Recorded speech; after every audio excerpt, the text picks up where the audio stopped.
Good morning students. बेटा, हमने कल 4th चैप्टर अपना स्टार्ट कर दिया था।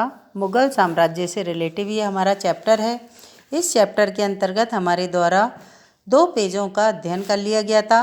अब हम अपने पेज नंबर 48 का आज अध्ययन करेंगे। 48 और 49 पेज नंबर पर हमारी मुग़ल सम्राट के प्रमुख अभियान और उनके जीवन से संबंधित प्रमुख घटनाओं की तालिका बनी हुई है।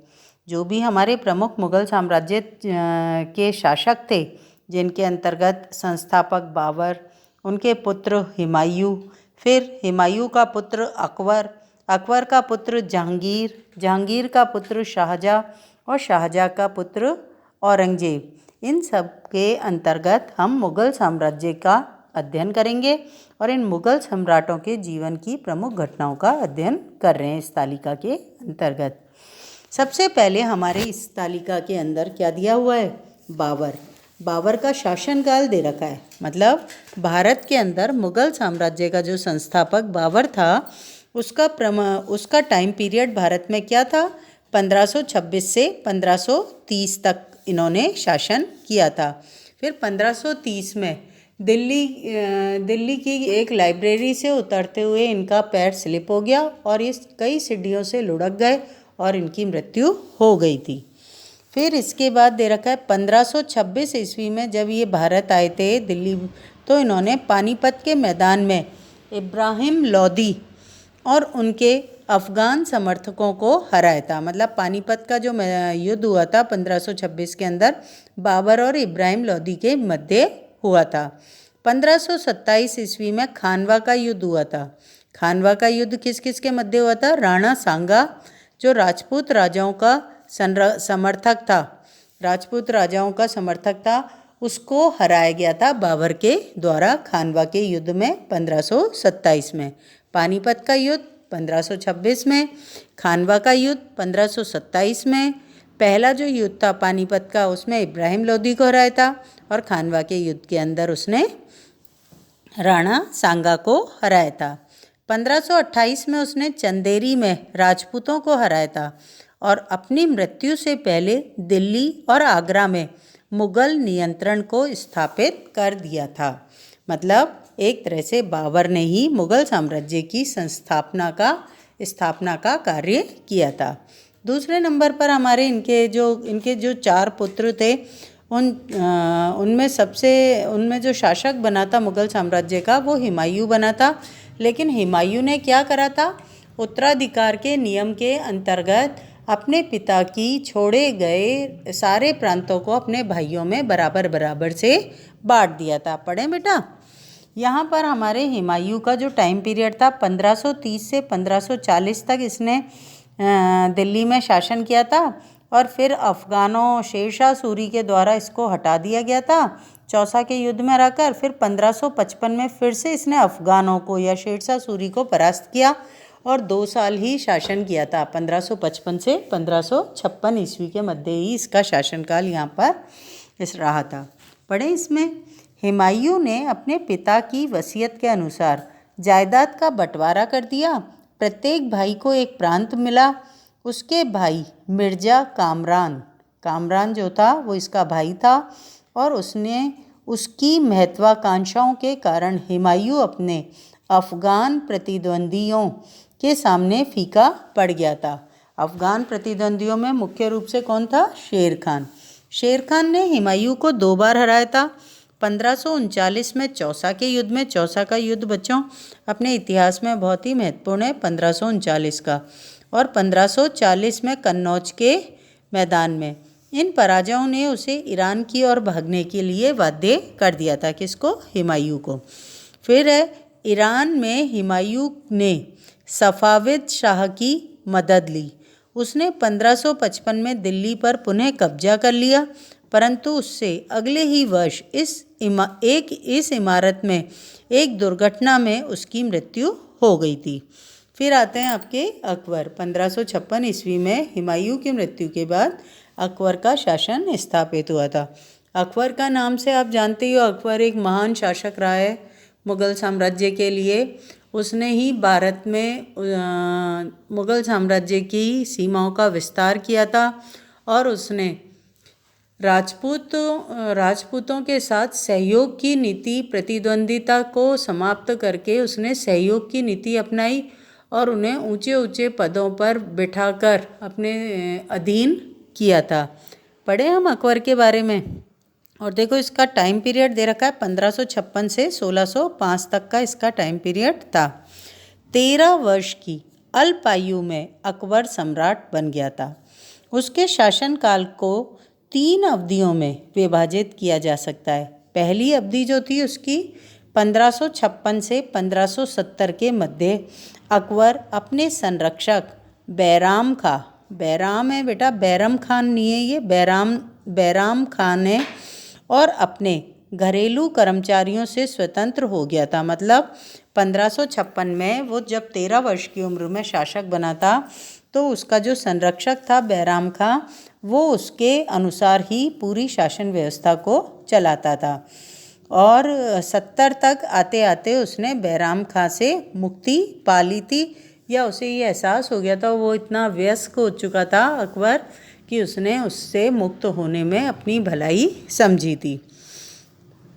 फिर आगे अपन पढ़ते हैं। बैराम खां और अपने घरेलू कर्मचारियों से स्वतंत्र हो गया। उसने सूरों और अन्य अफगानों, निकटवर्ती राज्यों मालवा, गोंडवाना तथा अपने सौतेले भाई मिर्जा हाकिम और उज्बेकों के विद्रोह को दबाने के लिए सैन्य अभियान भी चलाए थे। 1568 में सिसोदियों की राजधानी चित्तौड़ और 1569 में 1569 में रणथंभौर पर भी उसने अपना कब्जा कर लिया था। इस तरह से वो धीरे धीरे अपनी सीमाओं का विस्तार करने लग गया था। फिर है 1570 से 1585 तक का काल, जिसके अंदर उसने क्या किया था वो अपन अध्ययन करते हैं। ये अपन नोट करते जाएंगे बेटा। 1556 से पहला वाला जो पॉइंट है ना, उसमें टाइम पीरियड नोट कर लेना। 1556 से 1570 तक के मध्य अकबर का काल। फिर 1570 से 1585 तक के मध्य अकबर का काल, या काल कहते हैं समय को, के मध्य गुजरात के विरुद्ध सैनिक अभियान किए। इन अभियानों के पश्चात उसने पूर्व में बिहार, बंगाल और उड़ीसा में भी अभियान चलाए थे, जिन्हें 1579 से 1580 में मिर्जा हाकिम के पक्ष में हुए थे। विद्रोह ने और जटिल कर दिया था। फिर है 1585 से 1605 तक का समय पीरियड। इस समय के अंदर कौन सी विशेष घटनाएं अकबर के काल में घटी थी? 1585 से 1605 के मध्य अकबर के साम्राज्य का विस्तार हुआ। उत्तर पश्चिम में अभियान चलाए गए। सफाविदों को हराकर कांधार पर कब्जा किया गया और कश्मीर को भी जोड़ लिया गया। मिर्जा हाकिम की मृत्यु के पश्चात काबुल को भी उसने अपने राज्य में मिला लिया था। दक्कन के अभियानों की शुरुआत भी हो चुकी थी और बरार, खानदेश, अहमदनगर के कुछ हिस्सों को उसने अपने राज्य में मिला लिया।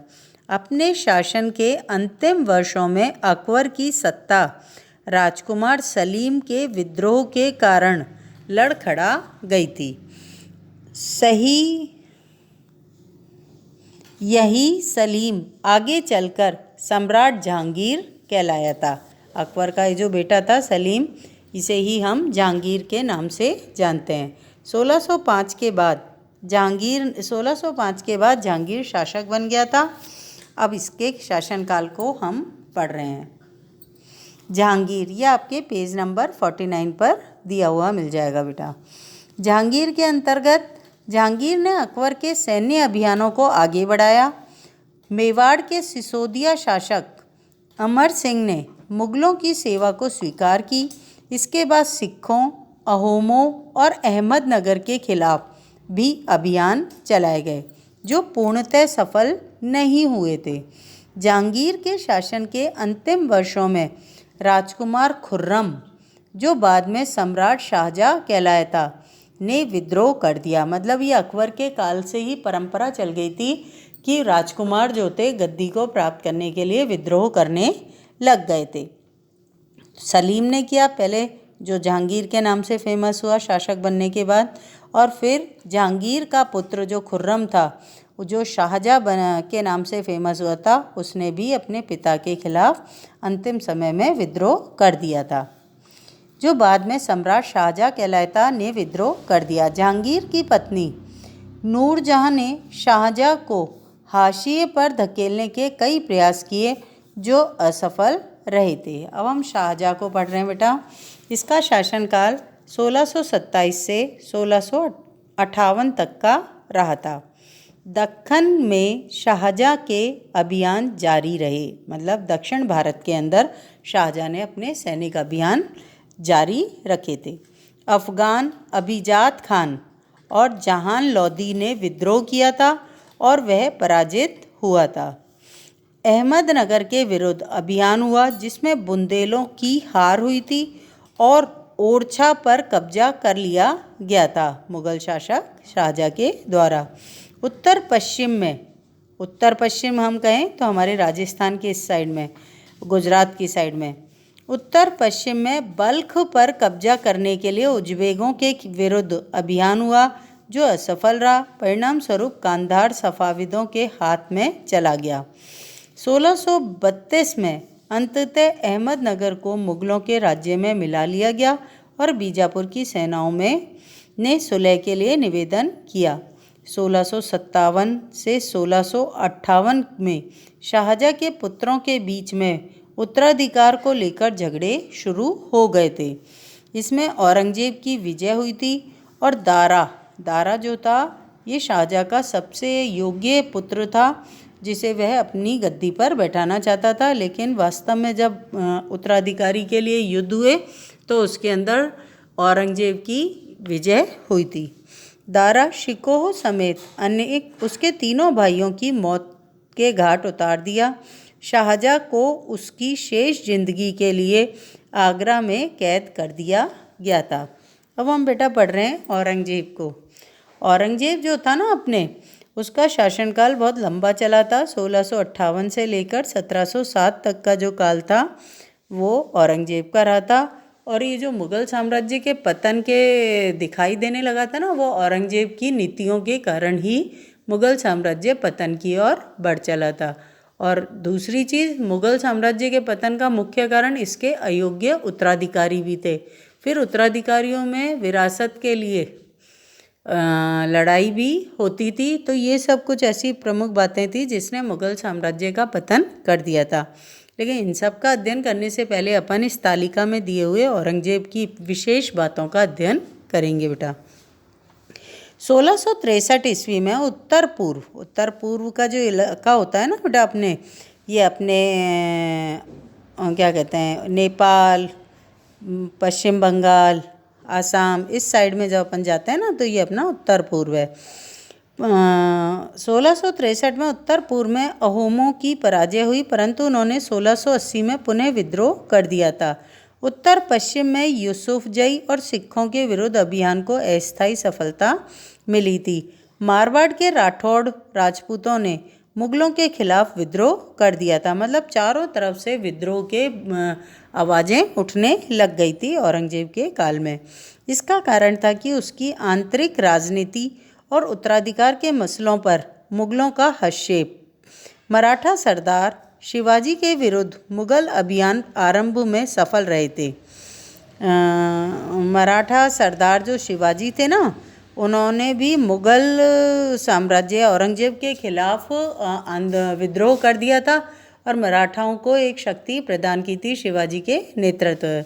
मराठा शक्ति के जो संस्थापक थे वो आपके शिवाजी को माना जाता है। तो ये विद्रोह भी जो था मराठाओं के द्वारा भी विद्रोह किया गया था, परंतु औरंगजेब ने शिवाजी का अपमान किया और शिवाजी आगरा स्थित मुगल कैदखाने से भाग निकले थे। कहानियाँ बच्चों आपकी पढ़ी हुई होगी कि शिवाजी जो थे वो एक चंट व्यक्ति थे और उन्होंने मराठाओं को बहुत गुरिल्ला पद्धति से लड़ने वाली अपनी सेना तैयार करी थी, जिसमें कम सैनिकों के द्वारा सामने दूसरी पक्ष की सेना को बहुत अधिक नुकसान पहुंचाया जाता था। और पहाड़ी इलाकों में ये रहते थे तो पहाड़ों से ये इस तरह की लड़ाइयाँ लड़ते थे, जिसमें मुग़ल सफल नहीं हो पाए इस मराठा विद्रोह को दबाने में। एक बार शिवाजी को कैद भी किया गया था, लेकिन शिवाजी उसके जेल से भाग निकले थे अपनी चतुराई की वजह से। उन्होंने अपने को स्वतंत्र शासक घोषित करने के पश्चात मुग़लों के विरुद्ध पुनः अभियान चलाए थे। राजकुमार अकबर ने, ये जो अकबर थे ये अपने औरंगजेब के पुत्र थे। राजकुमार अकबर ने औरंगजेब के विरुद्ध विद्रोह किया, जिसमें उसे मराठों और दक्खन की सल्तनत का भी सहयोग मिला था। मतलब औरंगजेब के काल में उसके पुत्र ने भी उसके खिलाफ विद्रोह कर दिया था। अंततः वह सफ़ाविद ईरान भाग गया था। अकबर के विद्रोह के पश्चात औरंगजेब ने दक्खन के शासकों के विरुद्ध सेनाएं भेजी। 1685 में बीजापुर, 1687 में गोलकुंडा को मुग़लों ने अपने राज्य में मिला लिया था। 1698 में औरंगजेब ने दक्खन में मराठों, जो छापामार पद्धति का उपयोग कर रहे थे, के विरुद्ध अभियान का प्रबंधन स्वयं किया। औरंगजेब को उत्तर भारत में सिखों, जाटों, सतनामियों, उत्तर पूर्व में अहोमों और दक्षिण भारत में मराठों के विद्रोह का सामना करना पड़ा था। उसकी मृत्यु के पश्चात उत्तराधिकार के लिए युद्ध भी शुरू हो गया था। इसमें बेटा हमने अपने 3, 4, 5, 6 टोटल हमारे मुग़ल शासक, जो महत्वपूर्ण शासक थे, जिन्होंने मुग़ल साम्राज्य के अंतर्गत काफ़ी लंबे समय तक शासन किया था, उनका हमारे द्वारा अध्ययन किया गया है। तो यदि इस चार्ट को आप पढ़ लेते हैं और याद कर लेते हैं तो आप मुग़ल साम्राज्य की महत्वपूर्ण बातों की जानकारी रखेंगे। इसलिए चार्ट वेरी इंपॉर्टेंट है। इसमें कई छोटे बड़े कई तरह के क्वेश्चन के आंसर आपको मिलेंगे। आज के लिए बेटा इतना ही। Thank you.